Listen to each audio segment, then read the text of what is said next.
Good afternoon to all the Year 3 English First Additional Language learners. This is your learning paper for quarter 2 for the June exam. So you will see here where it says examination date. I scratched it out and I wrote there that your exam will be on the 5th of June. I made a little bit of a mistake and I apologize for that on your learning paper. I wrote the 9th of June, but luckily we did fix it in class. I'm just reminding you, you guys are writing on the 5th of June and it is a Friday. Dit is a Vrydag. Okay, so there's a few things that you need to know about your exam. The first thing that you need to know is that your exam will consist out of 3 sections. So, you will have a section A, which counts 20 marks. That's going to be a comprehension. You have section B that counts 40 marks, and that is your language. And then you have section C that counts 5 marks. And at the end of the day, that will be a visual chart.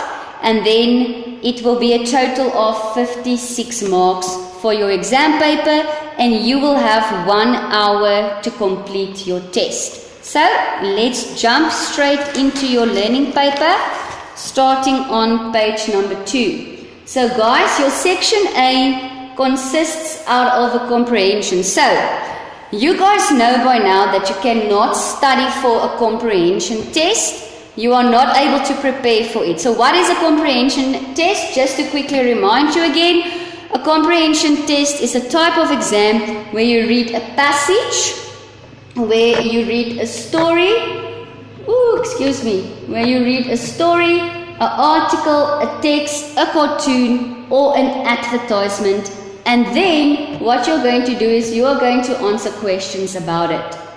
The questions check if you understand what you read, if you can find the information, and if you can think about the meaning of the text. So if I give you a passage that you have never read before and I ask you questions about this passage, I want to see, can you use your critical thinking to answer the questions? Because you do not always get questions where the answers are in the passage. Sometimes you have to think a little bit to answer the questions, and that's when we usually ask, what do you think? What is your opinion? Okay, so even though you cannot study for a comprehension test, you can follow a few easy steps to ensure full marks on your comprehension test or on your comprehension section. So, the first thing that I would like to do for you is you need to read the questions first. Okay, so I will start off with this one. You need to read the questions first.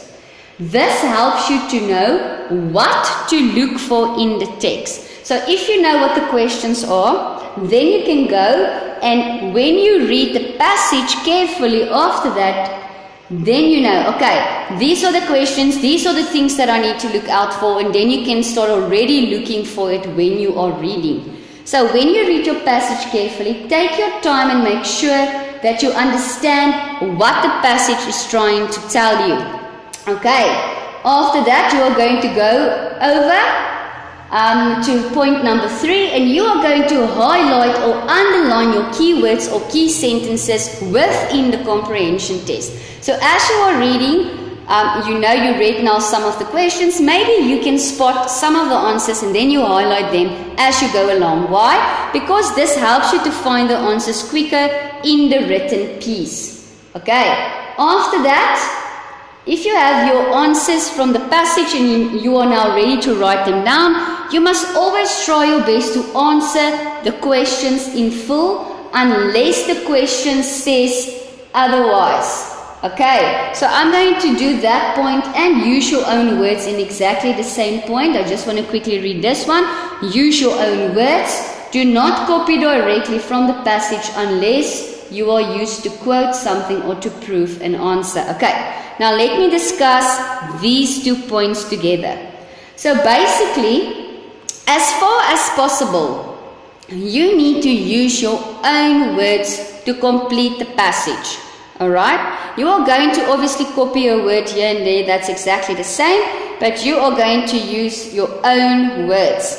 But Okay, when it says, for instance, say whether the following statement is true or false and quote a sentence or a word from the passage to prove your answer, then you are going to copy directly from the passage onto your question paper. And that is then again where it comes in with answer in full questions unless the question says otherwise. So guys, if it says here, quote to prove your answer or quote a word from the passage, then you use only the one word that they ask you. But otherwise, you're going to always write your sentences in full spaces. Now, I'm going to quickly explain this in Afrikaans. Mense, dit is altyd beter om eerder te veel te skryf as te min. In plaas daarvan om net 'n een woord antwoord te gee. Okay, jy dink dalk die antwoord is in die begin van die sin. Gaan skryf eerder die hele sin af, want wie weet, die antwoord is dalk in die middel van die sin of in die einde van die sin wat jy afgeskryf het, en dan gaan jy 'n punt kry, waar jy dalk nou net raai en jy skryf net een woord neer en dit is verkeerd. Okay, so skryf altyd eerder te veel as te min. Ook as jy nie 'n antwoord weet nie, moenie dit net ooplos nie. Okay, skryf eerder 'n antwoord, want wie weet, dalk kry jy 'n punt vir dit wat jy geraai het. So moet nooit spasies ooplos as dit kom by 'n comprehension nie. Going on, always look back at the text. Always check your answers in the passage. So even though you are done with all of your questions, go back to your questions, read through it again, scan through your passage, make sure, did I copy correctly? Does my sentences, or did my sentences that I wrote down, does it actually make sense? Okay, so that you don't leave out some of the important information in the sentence. And then most important of all, concentrate. Okay, concentrate when you are reading and also manage your time. Do not spend too long on one question. Moenie 10 minute vat op een vraag as jy nie weet wat daar aangaan nie. Rather go on to the next question, answer all the questions that you are 100% sure of, and then after that, when you are done, then you go back to the question that you were struggling with, and then you go and see, okay, where can I get the answer for this question? So moet nooit een ooplos nie en concentreer, and also always manage your time and do not spend too much time on it. Then, make sure to spell your words correctly when rewriting them from the text. Hierdie is verskriklik belangrik.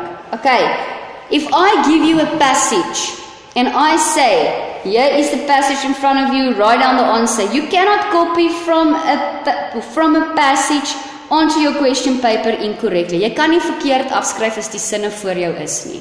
Okay, the only time you can make mistakes is when the question says, listen, what do you think about this question? And you use your own opinion, and you have to write something from your critical thinking, and you have to write something down that you made up and you're not sure about the spelling. Dan is dit okay. But when you are copying from the passage, always please make sure that you use the correct spelling. Then, what does it mean to quote something? For those of you that's still not sure, number one, to quote something from a passage means to copy the exact words from the text and include them in your answer. So jy highlight, ek highlight nou en dink ek kan highlight. So you use the exact sentence from the passage to provide your answer. So kom ek gee vir jou 'n voorbeeld. Kom ons sê daar's 'n sinnetjie wat sê, during the weekend Sarah went to Limpopo. Okay? Now the sentence says, during the weekend Sarah went to Gauteng. Is this statement true or false? And quote from the passage to prove an answer. Dan moet jy weet, dit is verkeerd. Then you're going to say, listen, this is false. Because dan haal jy aan die storie uit. Sarah didn't went to Gauteng, Sarah went to Limpopo.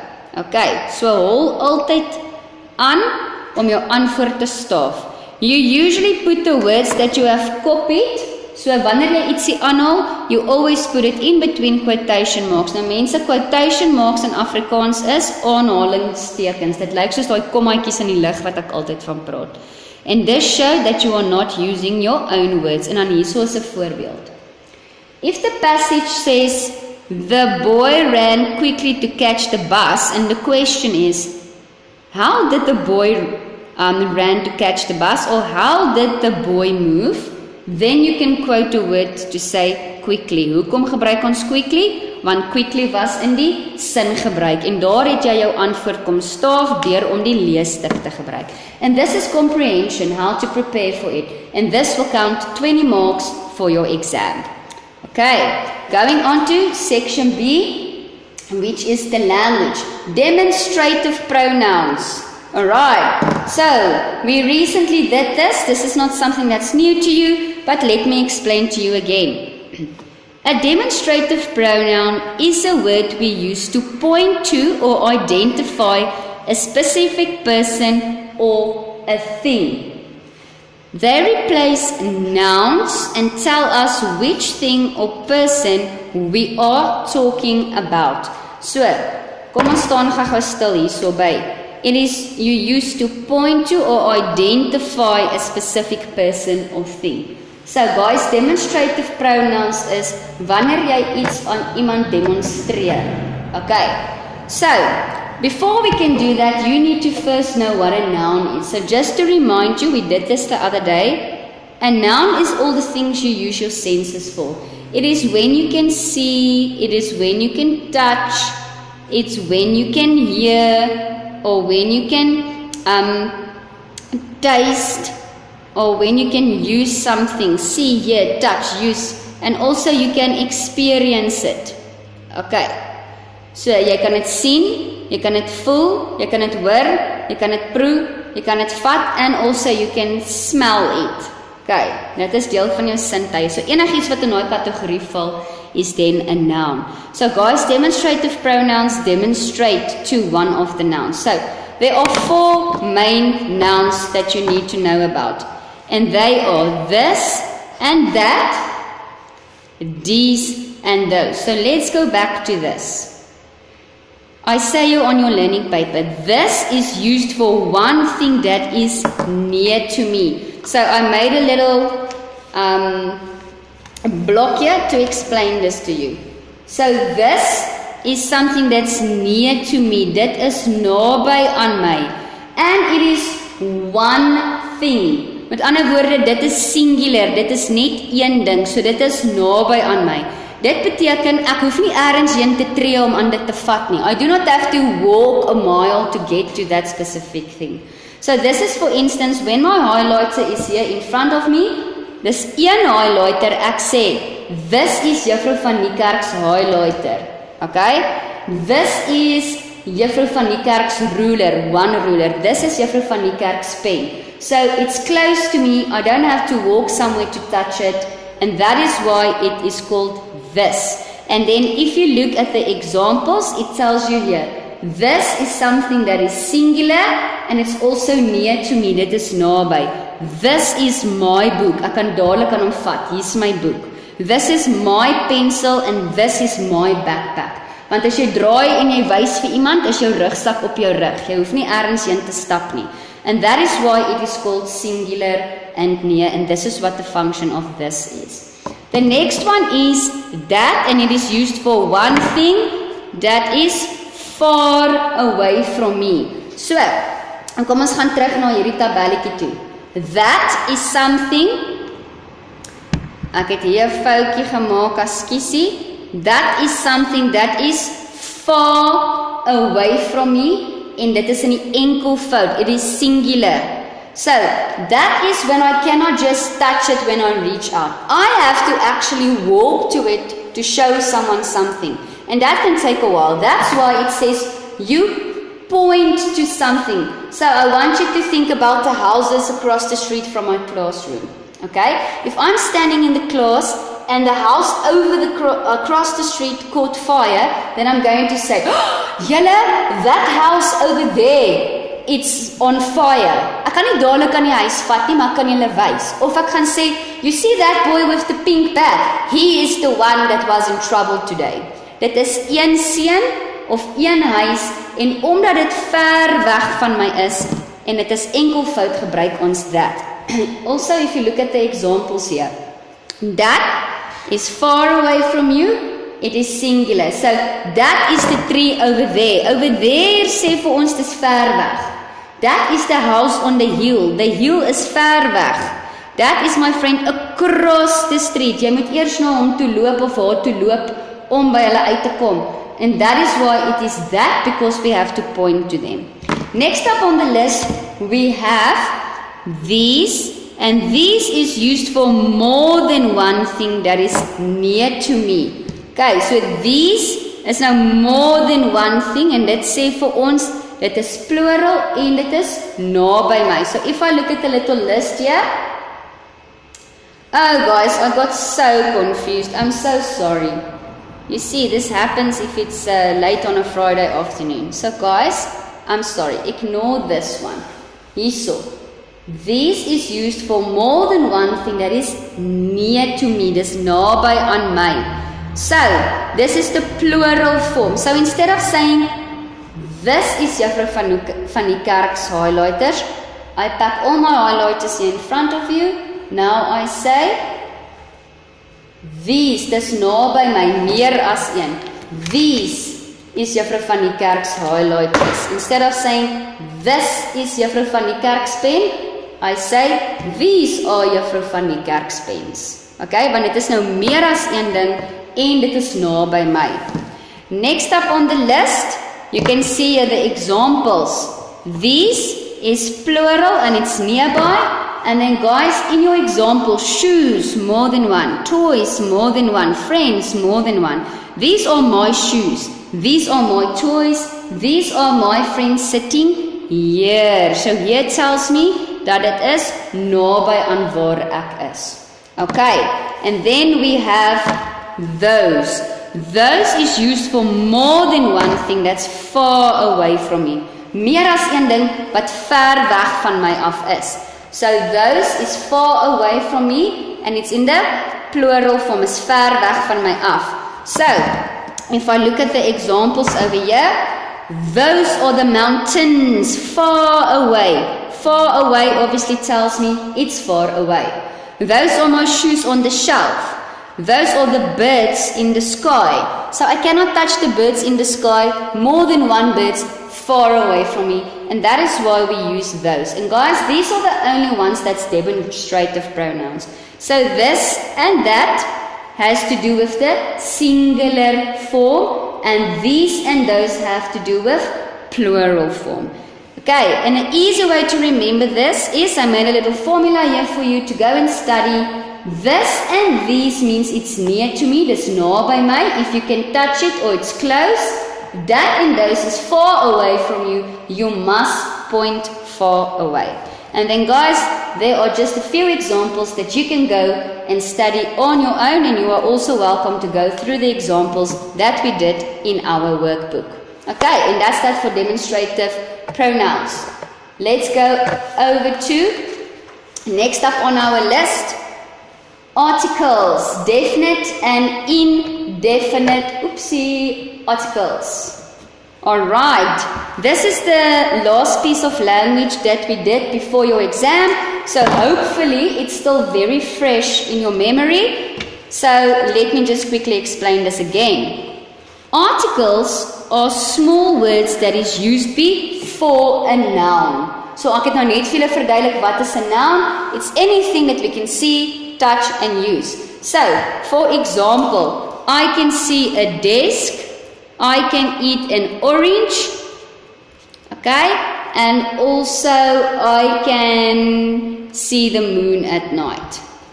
So these are all nouns. So articles are small words that is used before a noun, and they help us to know which thing we are talking about. There are 3 articles, baie belangrik, 3 articles in the English language, and they are the, a, and an. So mensies, the first one that we are starting off with is definite article, a definite article. Dit is as ek definitief weet waarvan ek op die oomblik praat.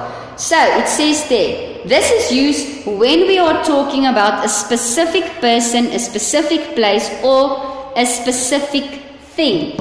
Something both the speaker and the listener know about. So, if we look at the moon, ons weet verseker, daar is net een maan. So, last night, gaan ek skryf daarbo, the moon. was shining very bright. Hoekom? Want ek is definitief seker daar is net een maan en dan gebruik ek the. I'm 100% sure of it. So, the is just one thing. The moon, daar's net een maan. The sun, daar's net een sun. Okay, the planet Mars, daar's net een planeet Mars. Ja, daar's baie planete, maar daar's net een planeet Mars. So the planet Mars, die planeet Mars. Okay, and then there's examples. The dog was sleeping. So let's say there was 2 dogs lying on the floor. Okay? Die enetjie het gespeel en die ander een het geslaap, dan kan ek sê van die 2 het een gespeel en een geslaap, so the dog is sleeping. I know specifically which dog was sleeping.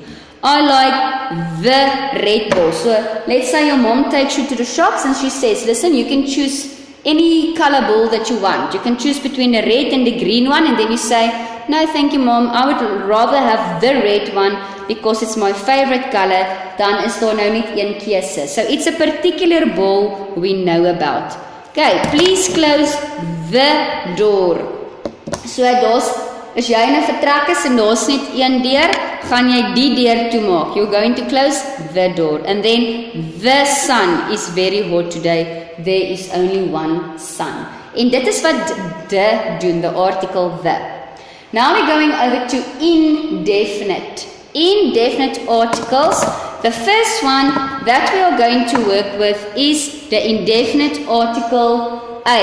So, a is used before words that begin with a consonant sound. Now, mense, you must know that your alphabet consists out of vowels and it consists out of consonants. Vokale en konsonante. Okay? So the first thing is consonants is the rest of the alphabet letters that are obviously not vowels. So kom ek skiep gou onder toe. Ek kom nou terug na konsonante toe. Ek wil net gou vir julle die volgende verduidelik. Okay. So vowels het ek vir jou hierso neergeskryf. Vokale is A, E, I, O, I. So you studied a rhyme when you were young or in primary school that reads in Afrikaans the best. Arme, arme ek is oupa uil. En dit wys vir jou die 5 vokale in die alfabet. So arme ek is oupa uil. A, E, I, O, I.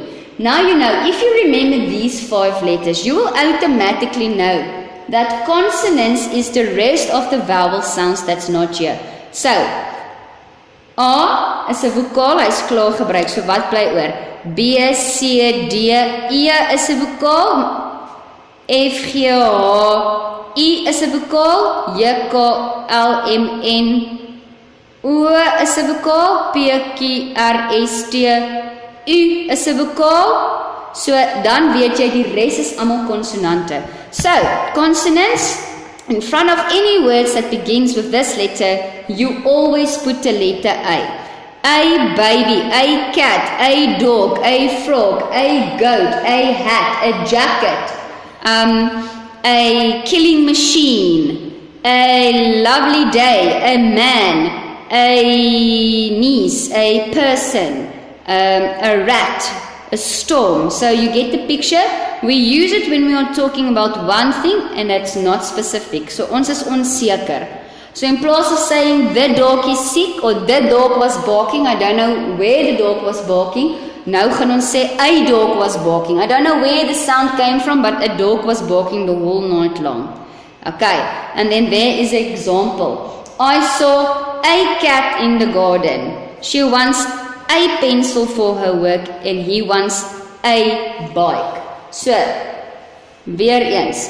Consonante, consonante, consonante. So in front of consonant sounds, we always put the letter, the indefinite article A.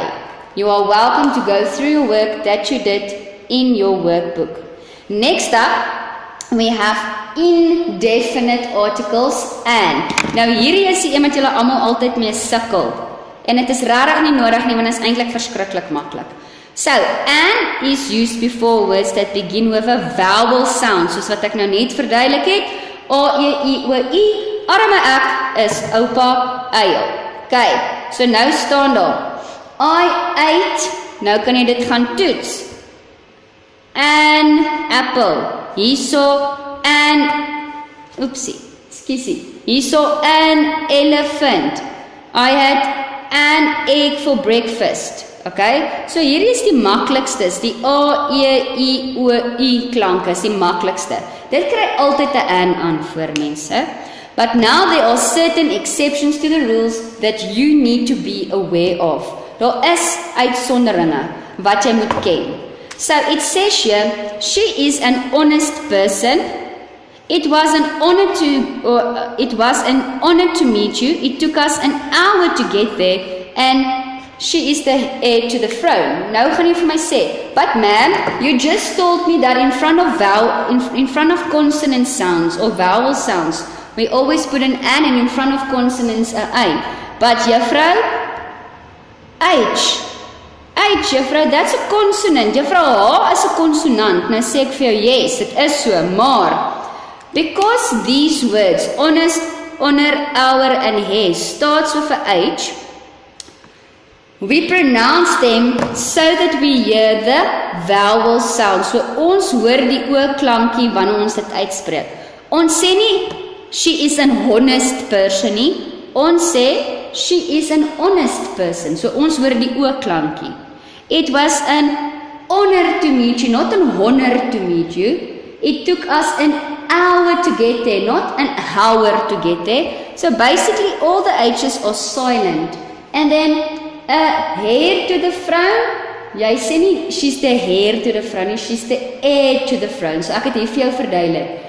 Heir is pronounced heir, and it starts with a, which is a vowel sound. So gaan lees net hierdie voorbeelde, maak seker jy ken die uitsonderings van die reëls, want ek hou nogals baie daarvan om dit in die eksamen te vra. And that is articles. Okay, so we are going to take a break for part 1, and then you can go and make a nice cup of coffee or take a nap. When we get back, we will continue with conjunctions that's part of your language.